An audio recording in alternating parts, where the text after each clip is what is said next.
نتمنى كل التوفيق والنجاح للمنتخب البرازيلي الشقيق في مباراته ضد المنتخب المغربي لأقل من 20 سنة. A few moments later. نبارك للأشقاء المغاربة هذا الفوز المستحق للمنتخب المغربي على البرازيل.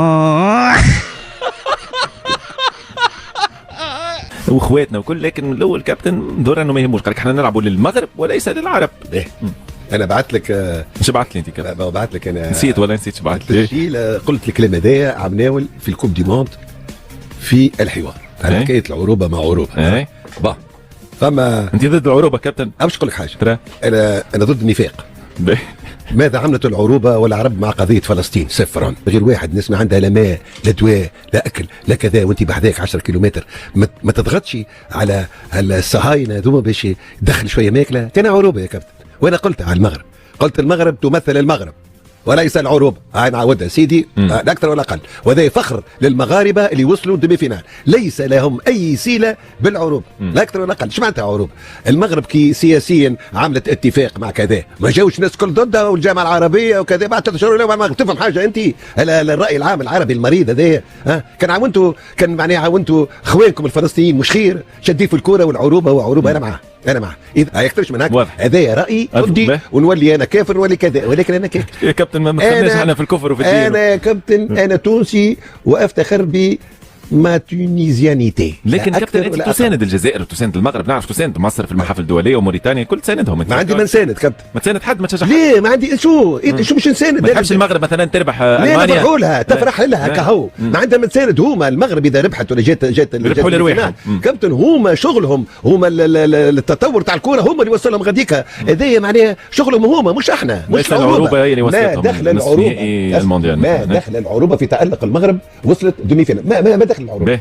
النجم انا كابتن نجاوبك تو. لا يجاوبني كابتن. ما دام العروبه ما العديد كابتن من الجماهير العربيه ساندت المغرب. حبيت تفهم ساندت كابتن في الربع نهائي، في الثمن النهائي دخلوا مع المغاربه. معناها شفت توانسه، شفت الجزائريه، شفت مصار ولا مثلا. انا اتكلم فيك في العروبه لا نحكي لك انا على الشعب البسيط والجماهير كابتن اللي تساند مثلا المغرب ضد منتخبات اوروبيه، ضد منتخبات حتى افريقيه من جنوب الصحراء. فما كابتن عرب، فما توانسه، فما مصار، وفما جزائريين كانوا حاضرين في مدارج الملاعب مثلا في قطر، وحتى في كاس افريقيا الامم. المغرب مثلا يلعب ضد كونغو ديمقراطيه، نجم نطلع لك انا اشقاء من مصر، من تونس، من الجزائر يساندوا. والله يا اخويا مش فاهم. ليه انا نحكي غير نحكي في الرياضه، مش نحكي على العروبه. انا عندي ديماغوجيه نتاع العرب وعرب وعروبه. انا ما مشيتش خويا، انا مشيتش غاديك، مشيتش للشعوب. وإرزمون فما شعوب اللي معناها هما مضمين قلبا وقالبا مساكن مع القضيه الفلسطينيه. اي واضح كابتن اللي خاطر لا بنوضح، ما عندي ما نوضح. الحب يسب حاجه اخرى خويا. تو فرنسا كي توصل تو فينال باش يقولوا معناها هولندا معاها وانجلترا. لا مش كيف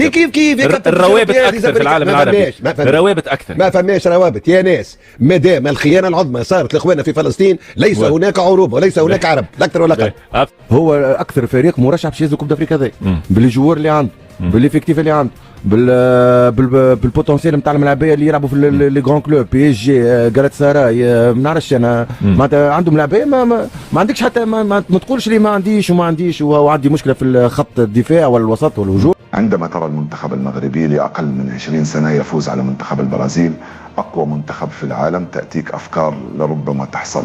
هناك أشياء خفية في الكواليس.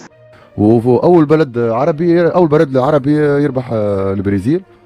وش نقول لك، الحقيقة شو اللي عملوا شو الجماهير مش نورمال. تو ما عادش نحكيو على المغرب، مرة نحكي ولا كلاس مع البرازيل ومع فرنسا ومع الناس الكل. الو بالله يا اخي ما عادش يتسكت.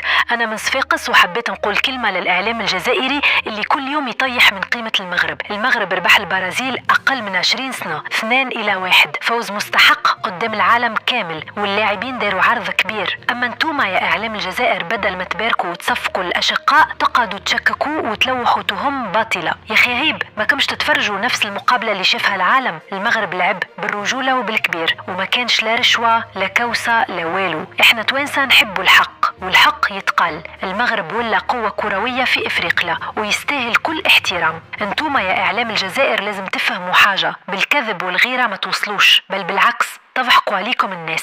المغرب سبقكم بسنين ضوئية، واللي ما يعجبوش هذا الواقع يشرب بالبحر. يواصل الصعود في سلم ترتيب الفيفا. باهي باش ما نطولش عليك، احنا مش قلت لك مرة انا المغرب اقتحمت ساحه العظماء، حديقه ولا ساحه ولا ميدان بليتو اللي صعيب ياسر، ميدان الكبار في كره القدم، واصبحت من الكبار، معناها اصبحت عالميه المغرب. تقول بصراحه كي تربح البرازيل بك المستوى اللي ريناه بالنسبه لي ليست مفاجاه، فهي نتيجة طبيعية لما قدمه المغرب في كأس العالم. ونتمنى معناها باش يكون معناها في تطور.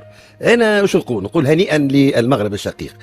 نحي لا فيكتوار لا فيكتوار مي يا خويا الإخراج التلفزي يفودير لا فيريتي تكنيك ليماج الجمهور كل ما دار حول المباراة فهو عالمي، وهنيئا للمغرب. وأقول هي بداية لصناعة مجد جديد للمغرب على مستوى كرة القدم.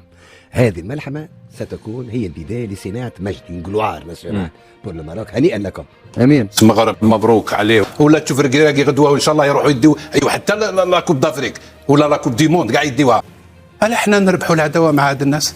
علاش دي فهمني علاش ما نديو دراهم ما نكدا ونزيدوا نربحوا العداوه مع الناس هادوما يا اخي. وعلاش حنا نربحوا العداوه؟ كما كتشوف المغرب راه تطور ولينا عالميا، اذا حنايا ولا كلشي كيفكر لينا، وكما كتشاهدوا معنا هذا الجروب حنا ما جانا صعيب، اذا حنا المغرب وان شاء الله حنا ما كنشوفوش غير سي بوان باش نتكاليفاو، انما كنمشيو للفينال وننزلوا لاكوب ان شاء الله. حقات المغرب ولا معروف بلي فينال وبلي كوب ان شاء الله، كما كتشاهد معنا كاع الدراري ان شاء الله، اللي تيتيلار اللي ماشي تيتيلار كلشي حاط معنا الرجل ديالو. الدراري تقاتلوا داروا داكشي اللي عليهم، درنا التعليمات ديال الكوتش، ربي ما خيبناش. وكتعرفوا كما اللي كيخدم كيسهل، كندخلوا للتيران كنعطيو داكشي اللي عندنا، وكنتفكروا بلي والدينا كيتفرجوا خوتنا الجمهور المغربي كلشي كيتفرج، اذا حنا خصنا نعطيو داكشي كامل اللي في جهدنا، وان شاء الله غادي نمشيو النهائي ان شاء الله ونجيبوا معنا. السلام عليكم خوتي المغاربه، والله غير نحكي ودموعي في عيني، راني محروق بزاف، خاطيني الفرح كي شفتكم تربحوا البرازيل، فريق عالمي والمغرب واقف قدامه بالرجوله وباللعب النظيف. راني حاب نقول لكم برافو من قلبي، ربي يبارك، رفعتوا الراس للعرب كامل. اما انا جزائري قلبي مكسور، بلادنا كانت عندها تاريخ في الكرة، اليوم ما وليناش نسمعوا حتى اسم الجزائر في البطولات الكبيرة، ما كان لا كأس العالم لا أقل من 20 لا والو، غير الغياب والتهميش. المسؤولين عندنا ضيعونا، ما يخدموش، ما يعطوش قيمة للشباب ولا للرياضة. المغرب سبقنا بمئات الخطوات، ملاعب، تنظيم، تكوين لاعبين صغار، وحنا نغرقوا في المشاكل والهضرة الفارغة. يا خويا والله غير حسرة كبيرة، نتفرج ونقول يا ريت لو كان بلادنا كيف بلادكم. المغاربة رانا نحسدوكم بصح حسد مليح، خاطر حطقتوا اللي احنا نحلموا به وما وصلناش ليه. ربي يوفقكم وتبقوا ديما رافعين الراية، وان شاء الله ربي يهدي بلادنا قبل ما تضيعوا كامل. حتى ولادي الصغار ولاو يسقسيوني بابا علاش ما نلعبوش كيف المغرب؟ ما لقيتش واش نجاوبهم، غير نسكت ونبكي في قلبي. يا ريت يشوفوا مسؤولين ويغيروا من نفسهم، خاطر الجيل الجاي راهو يضيع قدام عينيه.